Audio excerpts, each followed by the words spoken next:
오늘은 원청혼동이라는 심리학 용어에 대해 알아보고 장사나 사업을 할 때 주의사항까지 공부해 보겠습니다. 원천혼동이란 특정 기억의 출처를 잘못 알고 있거나 실제 출처와는 다르게 기억하는 현상을 말합니다. 예를 들어 친구에게 전해 들은 이야기를 유튜버가 한 이야기로 기억한다든지 정확도가 떨어지는 커다란 뉴스를 책에서 읽은 것으로 기억하는 현상입니다. 원천혼동은 정보의 출처를 잘못 판단하여 오인할 수 있는 현상을 의미합니다. 인터넷 시대에서는 다양한 정보가 우리에게 속속들이 전해지기 때문에 원천혼동은 더욱 중요한 문제가 되고 있습니다. 예를 들어 사회적으로 중요한 이슈를 다루는 기사나 동영상을 보면서 우리는 그 내용을 신뢰하곤 합니다. 하지만 가짜 뉴스나 조작된 정보도 많이 존재하기 때문에 충분히 주의해야 합니다.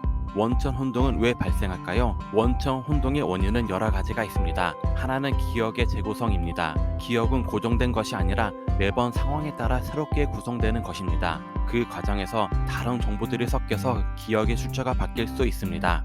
또 다른 원인은 인지부하입니다. 인지부하란 우리의 주의력이나 작업 기억력이 한계에 도달하는 상태를 말합니다. 인지부하가 높을 때는 정보를 제대로 처리하지 못하고 출처를 잘못 판단할 수 있습니다. 원천혼동은 어떤 문제를 일으킬까요? 원천혼동은 우리의 판단력과 학습력에 영향을 줍니다. 예를 들어 원천혼동으로 인해 거짓 정보를 사실로 받아들이거나 편견을 갖게 될 수 있습니다. 또한 원천혼동으로 인해 시험에서 문제를 틀리거나 중요한 정보를 잊어버릴 수도 있습니다. 그렇다면 원천혼동을 방지하려면 어떻게 해야 할까요? 첫째로 신뢰할 수 있는 출처에서 정보를 확인하는 것이 중요합니다. 신문사나 정보기관 등 공식적인 매체에서 제공하는 내용은 검증 과정을 거치기 때문에 신뢰성이 높다고 볼 수 있습니다. 둘째로 다양한 출처의 정보를 비교하는 것도 좋은 방법입니다. 여러 사이트나 기사를 참고하여 서로 다른 시각과 의견을 확인하면 원천혼동 가능성을 줄일 수 있습니다. 마지막으로 자신의 판단력과 비판적 사고를 키우는 것도 중요합니다. 모든 정보를 받아들이기보다는 항상 의심하며 분석하는 습관을 가지면 원천혼동으로부터 자신을 보호할 수 있습니다. 장사를 할 때 원천혼동 적용 사례. 장사를 하다 보면 고객의 요구 사항이나 의견을 듣고 기억해야 하는 경우가 많습니다.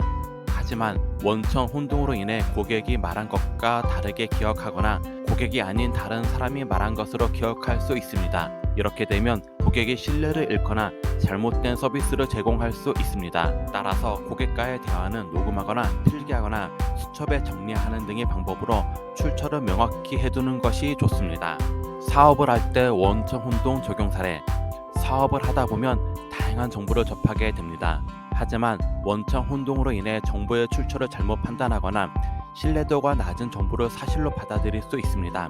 이렇게 되면 잘못된 판단을 하거나 위험한 상황에 빠질 수 있습니다. 따라서 정보를 접할 때는 항상 출처를 확인하고 신뢰할 수 있는지 검증하는 것이 중요합니다. 오늘은 원천혼동에 대해 알아보았습니다. 원천혼동은 흔히 발생하는 심리학적 현상이지만 우리의 인식과 판단에 영향을 줄 수 있으므로 주의해야 합니다. 인터넷 시대에서 올바른 정보 파악은 우리 모두에게 필수적인 능력입니다. 항상 신중하게 검증된 출처와 다양한 관점에서의 정보를 확인하여 올바른 결정과 판단력을 갖추시길 바랍니다. 이 영상이 여러분들에게 도움이 되었으면 좋겠습니다. 만약 궁금한 점이 있다면 언제든지 댓글로 남겨주세요. 감사합니다.